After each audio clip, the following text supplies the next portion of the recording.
WUSA 9 News at 5 with breaking news following this weekend's military strike in Venezuela. And we thank you for joining us in the new year here. I'm Leslie Foster. And I'm Lorenzo Hall. So there are three things you need to know right now about the capture of Venezuelan President Nicolás Maduro. In just about half an hour, a select group of lawmakers will be briefed by the Trump administration about the attack. That includes Virginia Senator Mark Warner. He's been questioning why Congress was not notified before Saturday's military operation. And about 5 hours ago, Nicolás Maduro and his wife appeared in a New York City courtroom. They pled not guilty to federal drugs and weapons charges. Both remain in custody at that notorious Brooklyn detention center. Now, despite President Trump claiming the U.S. is taking over leadership of Venezuela, the country swore in Delcy Rodriguez as the interim president a few hours ago. She was Maduro's vice president and oil minister. Rodriguez says she wants to cooperate with the U.S. when it comes to Venezuela's future. So thousands of people from Venezuela now call our area home, and they are keeping a very close eye on this situation. Yeah, several protests have been held at the symbolic Simon Bolivar statue near the National Mall.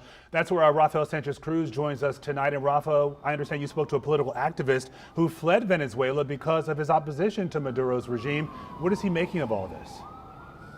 Yeah, Zoe, Leslie, Luis Patiño has helped organize countless protests against Nicolás Maduro at this very location. And as the debate over the U.S.'s involvement in Venezuela intensifies across the world and here in Washington, D.C. tonight, Luis Patiño tells me that he hopes voices like his are not drowned out as the political debate continues.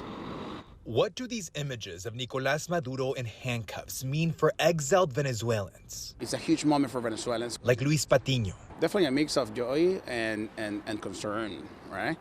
And also hope. It's that hope for a political change that brought Patiño to the U.S. 13 years ago.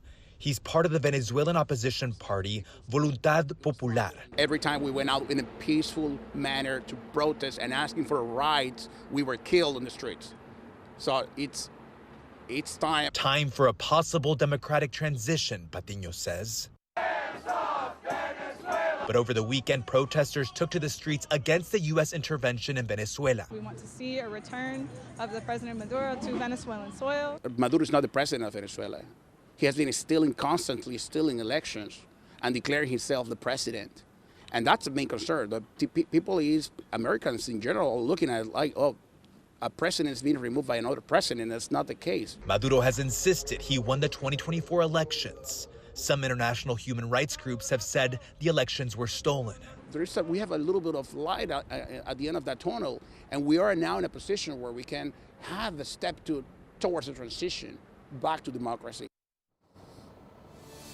Yeah, the Trump administration has maintained communications with interim President Delcy Rodriguez. Now, she served, as you mentioned, as Maduro's vice president since 2018. I did ask Patiño what he thought of this, and he says that a political insider who can maneuver between both sides is necessary for this potential transition. Now, Rodriguez has been giving conflicting messages, at one time calling Maduro Venezuela's only president, at other times vowing to work with the Trump administration. In the district, I'm Rafael Sanchez Cruz. Back to the studio. Yeah, it's still early and a delicate situation for sure. Yeah, we'll see what that cooperation looks like or not. All right, Rafa, thank you. Now, in the last hour, I was able to talk with Maryland Representative Glenn Ivey about how Congress will get involved and push for stability in Venezuela. First step, I think, is to get the full briefing on where things actually stand. And that's why the briefing should have taken place before they made the move into Venezuela instead of afterwards, because now we're trying to play catch up with that and trying to make these kinds of diplomatic decisions as you've raised, but not having full information yet. But my sense at this point is you want to try and work with the administration on international aspects of our foreign strategies and things. We want to try and be on the same page, but the administration has to meet us halfway. And you can count on WUSA 9 as we track the updates in this important story. You'll find our coverage anytime on air, online, and at WUSA9.com, plus streaming on WUSA 9 Plus.